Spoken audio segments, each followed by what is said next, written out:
This is another iRaw podcast. We podcast to make the world a better place for animals. Dr. Siobhan O'Sullivan does like knowing animals. Dr. Siobhan O'Sullivan does like knowing animals. People, welcome to Knowing Animals. Knowing Animals is a podcast where we speak to animal studies scholars about a piece of their work.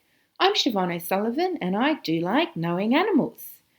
This episode of Knowing Animals is brought to you by the wonderful people at AASA. That's AASA, the Australasian Animal Studies Association.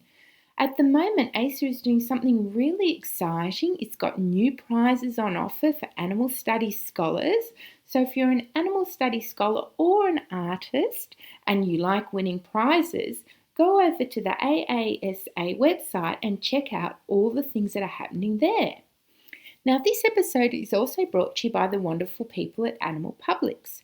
Animal Publics is a special imprint of the University of Sydney Press. It's focused on animal studies issues. There are plenty of books currently there for you to choose from.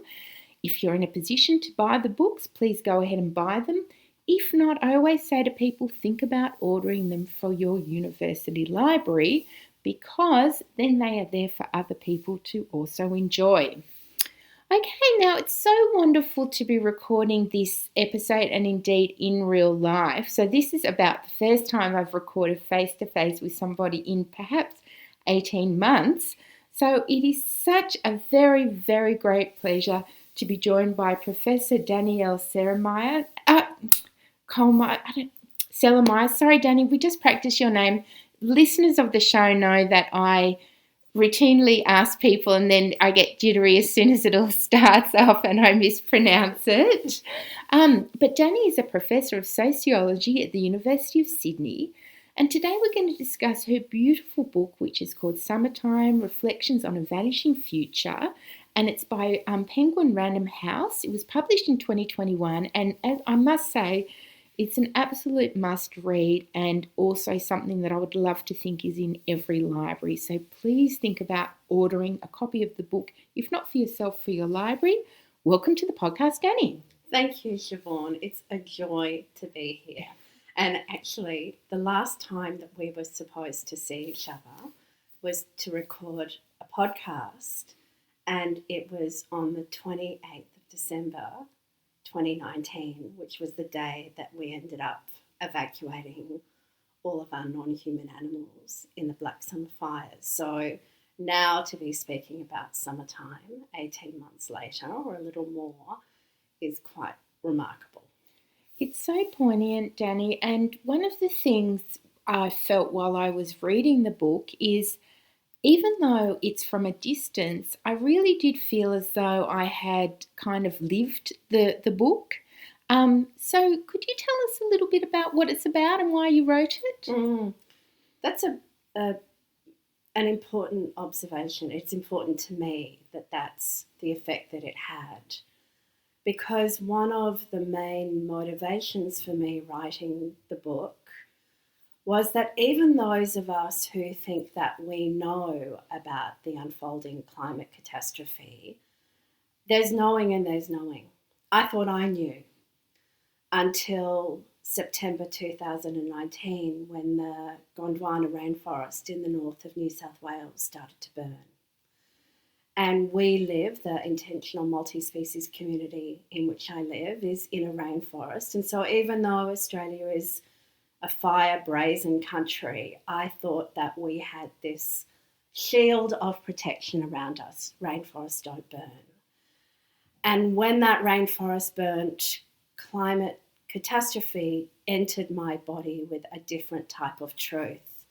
And as the fires came closer and closer, until eventually one of our beloved residents was killed in the fire, that experience gave me a different understanding of what it means to move from a phenomenon like climate change being an abstract elsewhere future to a right here embodied present.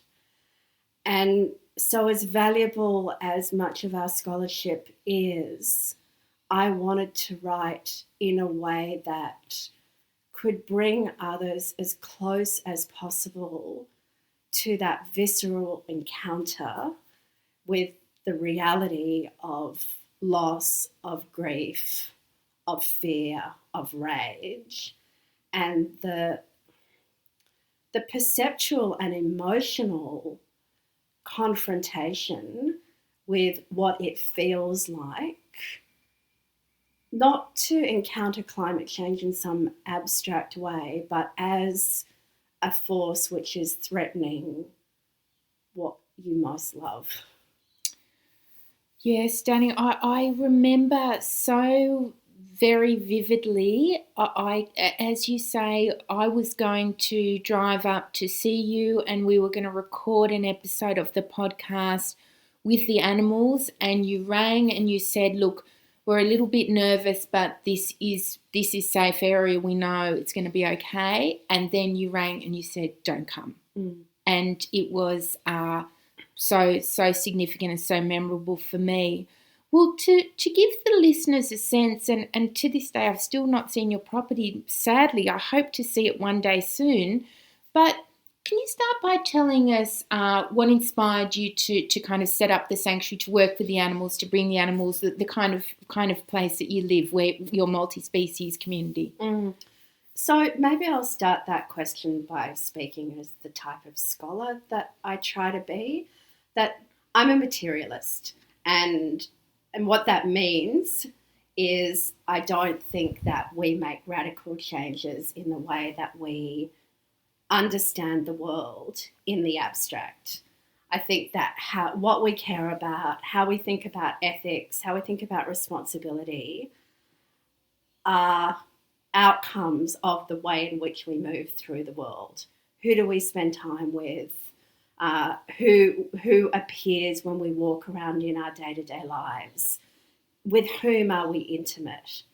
And so as I have moved my work further and further away from a focus on humans and injustice between humans to injustice against the environment and against other animals, it became increasingly important for me to transform the way that I lived, because I didn't think that I could really decenter my focus on the human and my dogma around human exceptionalism, which I have inherited as everybody who is brought up in this particular cultural environment has, unless my days were filled in a very concrete and material sense with living with, learning from, bumping up against other animals. So that's the somewhat philosophical answer to the question. The less philosophical answer to the question is being with other beings is my greatest joy. That I get to wake up in the morning and open my curtains and my wicked donkeys, or the wicked donkeys, are there outside the window, just makes every day just an extraordinary adventure. So it was both about who I wanted to become, but also very much how I wanted to live. And the third part of it is, as everybody listening to this knows, and as you, of course, know, we live in an era of astounding violence. And even though the numbers of animals who experience systematic violence through factory farming, but also through habitat destruction, through the destruction of oceans and so on, is immeasurable against what we can possibly do. The idea of providing an environment in which just some of those beings could live a life of flourishing, to be with a chicken who has never touched the earth and to be present when they put their feet on the ground and put their body in the dust and smell the air and can go to sleep at night without lights and noise 24 hours a day around them. It's just the most extraordinary blessing to be able to do that. And it felt like a responsibility that those of us, as someone who is as privileged as I am, that is something that I could do. Wonderful. So you have this beautiful environment where you offer a home to animals who perhaps would otherwise not have a home, including, of course, as we know, many animals that are, someone like myself living in an apartment couldn't offer a home to. So we're talking about bigger animals, perhaps, animals that we think of as production animals. And so you set up this beautiful multi-species community, and then perhaps for the benefit of people who don't remember it or people who are overseas who didn't experience it, could you tell us what happened in that summer? It's almost 2 summers ago now. It was hot and it was dry and it was scary.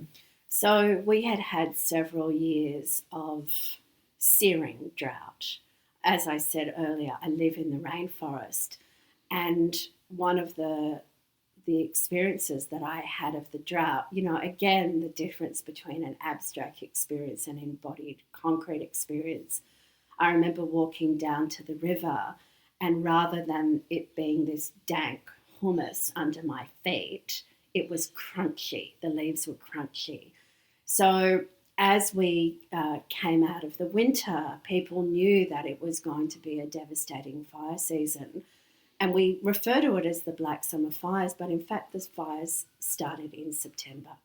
So we are now in October, so the fires had already been burning for a good 6 weeks by now. And they started in the north and then they came down into the south, so we live in the southern part of New South Wales. And by late December, the southeast coast of Australia was pretty much on fire.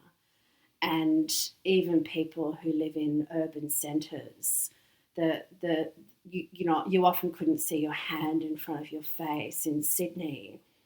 But I think more importantly for the context in which we're speaking, this was the climate catastrophe where I have the perception that Australians, for the first time, really came face to face with the devastation of beings other than humans, of landscapes, of forests, of trees, of wild animals, of animals that have been domesticated. Because the numbers that were killed were that they exploded any conception that we had of catastrophic death. And so I think those fires for many of us, and not only Australians, for people in other parts of the world, I think they crossed a type of threshold of our recognition that this is not just a catastrophe for humans. This is a devastating catastrophe for all Earth beings. And it was that dimension of the fires, as experienced by beings other than humans, that was really the second. I talked about the first motivation of Summertime being to give readers a sense of the embodied experience, but the second was to convey it's not just us. And it's not just us, not simply in the sense that it's happening to them as if they're objects, but they are having meaningful emotional experiences of this. They are making sense in all the different ways that all different beings make sense, but they are making sense of this also. They are navigating or often failing to navigate this just as we are. They are subjects of this just as we are. Mm. So, Danny, I want to be very, very mindful of your current situation, because you're working through a lot of grief, because one of your wonderful animal friends has very sadly passed recently, but he was also very important to the story of Summertime. Do you want to tell us a little bit about what happened in that situation with Jimmy and the fires? I will, and I need to warn you that, and I don't think there's anything wrong with being emotional when we're talking about our losses and our grief, because to abstract emotion from our representation is to do violence to the reality of what we're experiencing. So 2 of the residents in our community were pigs, Jimmy and Kate. And unlike other animals who are relatively easy, or were relatively easy because people were so amazing during the fires, it was not easy to find a place to evacuate pigs. And so I made contact with the woman who had originally given them refuge before they came to live with us. And she said, I'll be there the next day, I'll come and get them. She drove 4.5 hours and then took them home. And this is one of those stories where when you tell it retrospectively, it has a very different meaning to prospectively. Home for her was Cobargo, which anyone in Australia knows was one of the places where there was the most violent conflagration. And so on the 31st of December, as we were evacuating ourselves, 2 days after Jimmy and Kate had left, my phone rang. I was outside pushing gas bottles away from the house, and I came back and there was a missed call on my phone. And I called her back and she just said, everything's gone. And at that point, I thought that both Jimmy and Kate had been killed. And then 36 hours later, she sent me a text saying, I've found Jimmy, and I assumed that that meant she had found his body. But that was followed by a very granular 28-second video of Jimmy running out from the fire escape with her voice saying, I know, I know. And so we went to get him. We had to wait 7 days because you couldn't drive. The roads were closed to everything other than emergency vehicles. We went to get him, and it's indescribable what it was like. It was as if a nuclear explosion had happened in certain parts of Australia. It wasn't burned forests, there were no forests. And when we got there, he came. We called, all the fences had been burnt down, but he eventually came. But it was like being with a different pig. Of course, he had lived through this sensory apocalypse. And we took him home, and when we first got him home, he seemed quite joyous to be home. He went into his mud bath, he ate some watermelon. But the next day, he started looking around, and my sense was that he was now able to stop being hypervigilant, and the reality of Katie's killing started to enter into his body in a different way. And he stopped eating, he stopped drinking, he stopped peeing. And again, this movement from what we think we know to what we come to know in a different way when it's an embodied encounter. I had this realization of the depth and complexity of the grief that animals other than humans experience. And I had seen grief before, but I had not seen it like this. He was so, his world seemed so imbued with meaning. And it wasn't just that he was experiencing grief, he was also navigating his own way through it. So, we were consulting with lots of people, with lots of sanctuary people, with friends, with vets, and we were doing everything we can to support him.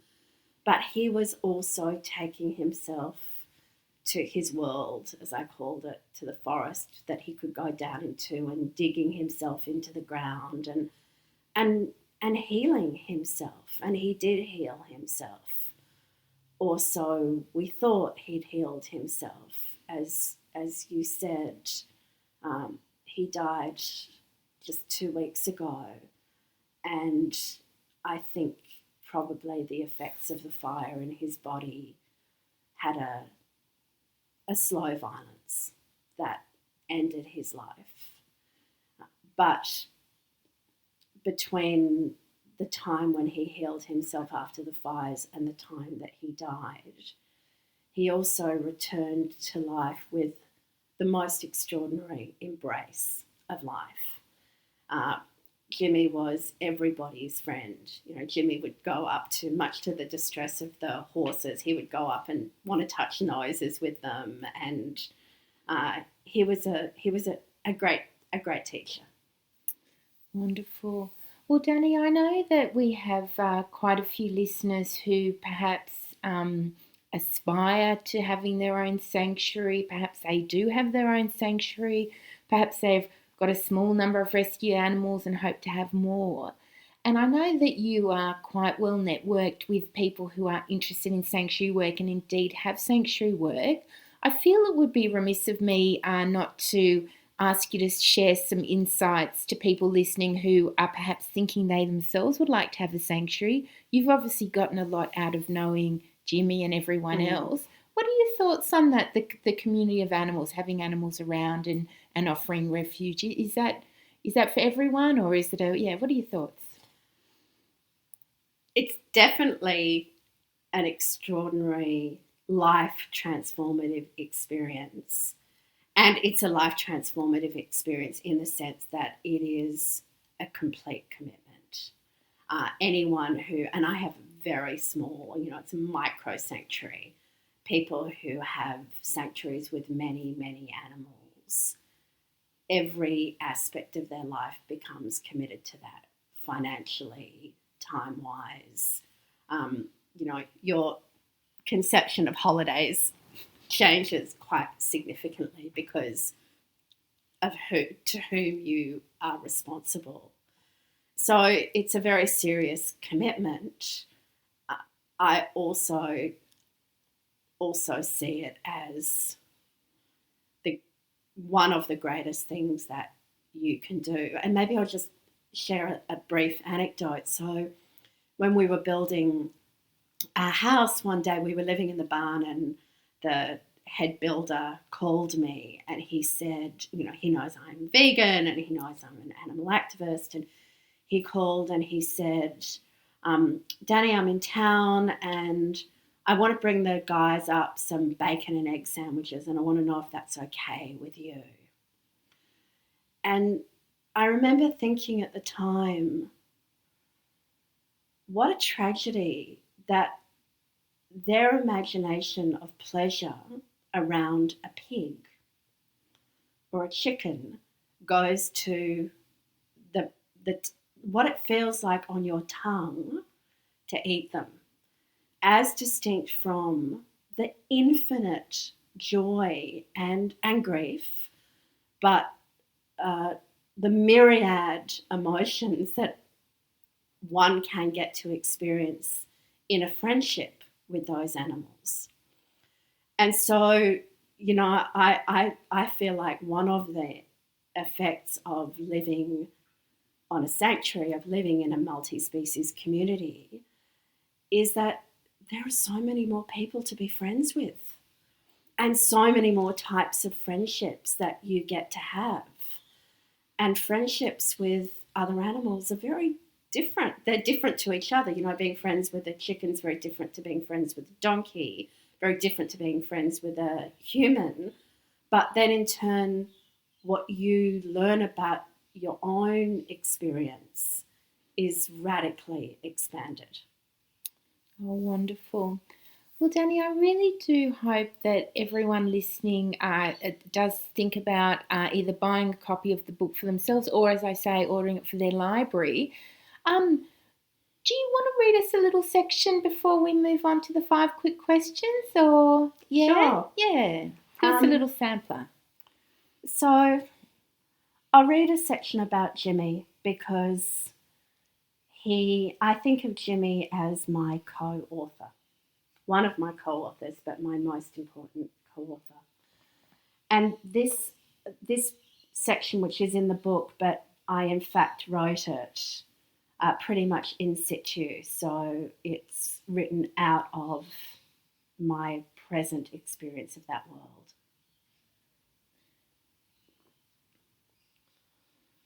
After we got Jimmy home, he shuffled over to his mud bath and lowered his huge, hot, shaken body into it. We were overcome with joy as we watched him rediscover the possibility of coolness. He ate watermelon and drank cold water and slept. But he slept alone, not as he had every night of his life before the fire next to Katie. The next morning he began to look for her everywhere, in their house, down in their woods, up under the trees where they had once taken shade from the afternoon sun. He would turn and look and stand very still, listening for her, perhaps smelling the remnants of her presence. And then he stopped. My guess is that now he was home, he felt he could cease being hypervigilant. He could relax the terror that had been keeping him in movement. But with that relaxation, both the reality of Katie's death and the trauma of his experience of the fire came to the fore. He placed his body on the cool of the earth, and there he remained. When he will get up again, and whether he will find a way back to his world, are among the uncertainties we now have to live with. I went and sat alone, just down the slope from where Jimmy has been lying. It is way down in the bush over a gully. The light is soft. You can hear the birds and the wind moving through the trees. The air and the earth are cool, and the smell is of leaves and the river. I cannot presume to know what he is doing when he lies there, but it seems that he is taking himself back to an ecology not wrought by the terror of the fires, nor fueled by our violence on the earth. He is letting another earth heal him. Oh, that's beautiful, Danny. Thank you. Well, with that beautiful reading, we're going to shift gears a little bit because it's time for me to ask you your 5 quick questions, and I know people will be very, very keen to find out what you have to say. Now, my cat Tom Tom has just come. My flatmate, I should say, Tom Tom, who is the bane of my existence. Okay, Danny, can you recall the first piece of pro-animal scholarship you ever read? You know, that's an interesting question for me because I came to animal scholarship very late. I was a human rights scholar, and the lateness of the day in which I came to it, I think, indexes how excluded animals have been from the study of politics and society until relatively recently. So my first encounter with animal scholarship was really through the late Deborah Bird Rose, and in particular Dingo Makes Us Human, and her writing on flying foxes and extinction and double death. And that just completely blew the world apart for me when I started reading that material. Wonderful. Valet Deborah Bird Rose, UNSW alumni as well. Can you recall the first piece of pro-animal scholarship you ever wrote? Yes, again, it was relatively recently, and I think it was the one that you were going to interview me about when you were going to come in 2019. And it was with my friend and colleague Ariane Wallach, and it was about the murder of donkeys who are considered pests in Australia, and in particular the use of the Judas method and the imbrication of the terror against donkeys and neocolonialism. Another wonderful past guest on the program as well. Fantastic. If you had to name one animal studies scholar who'd had a big impact on you, who would it be? It would be Patrice Jones. And it would be Patrice because she is both in the tradition of scholarship as we normally think about it, a creative, original, extremely impactful thinker, but perhaps most importantly for me and what I value in scholarship, her thinking comes out of her lived ethical encounters with other animals. And she, more than anyone I know, she doesn't write from a human-centric place. She has managed to decenter the human in herself to a very significant extent. And I think that she writes with others in a way that is exemplary. Yeah. Patrice has a policy: if academics turn up wanting to study the animals or the sanctuary, they first got to work for the privilege, which I think is a wonderful way to sort the wheat from the chaff. Good on you, Patrice. What's the most important thing academics can do for animals? Well, I'm gonna give you a cheating answer to that question, which is that we can go to work on transforming the institutions that shape relations between humans and other animals. And the great cheat of that answer is that institutions is a very broad concept. So it's everything from the economy, the energy economy, the food system, but it's also our language, our discourses. So, you know, probably a more authentic answer is to reimagine and re-embody how us humans, and we're very different as humans, but how us humans embody what it is to be human amongst others. Wonderful. Well, if you had the power to change one thing about the human-non-human animal relationship, what would it be? It would be an extension of my last answer. It would be that question becoming redundant. So it wasn't the human-non-human relationship. It was the animal-animal-animal-animal relationship in all its complexity and diversity, and that we could be steeped within that as opposed to experiencing ourselves as outside looking into it. Lovely. Well, Danny, what are you working on next? So these days I work on what we call multispecies justice, which is bringing together intrahuman injustices against other animals and injustices against the environment. And so I'm working on two large thought projects around that. The first is, what does justice mean when you pass it through a multi-species lens? So it's a concept and a practice that, particularly in the West, we've thought about in very individual terms, and also the subject of justice has always been the human. So what happens to that when it's the more than human? And the second and related is, and I write about this in Summertime, is what does responsibility mean in this era of mass killing and climate catastrophe? How do we think about responsibility in a way that both recognises its uneven distribution, but also how pervasive responsibility is? Wow, so these are big topics. Where can people find out more about your work?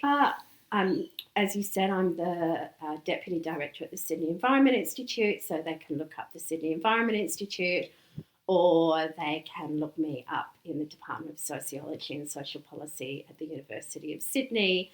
I am a slight Twitter presence, but I'm not a huge Twitter presence, but I do tweet occasionally about things that I'm particularly moved to do so, but probably mostly at the university sites. But you're also quite regularly invited to speak at events, and you write pieces as well. So I think if people plug your name into Google, they'll find a real trove of fabulous writing. Thank you. Yeah. Well, Danny, believe it or not, this is going to be my last episode of Knowing Animals. I'm a bit emotional myself now as well. I'm hanging up the microphone. I'm handing it all over to Josh in the UK for good. And as I think people know, I've got ovarian cancer. So I'm off to maybe see Jimmy at some point in the not too distant future. So it's been so nice to end with you here.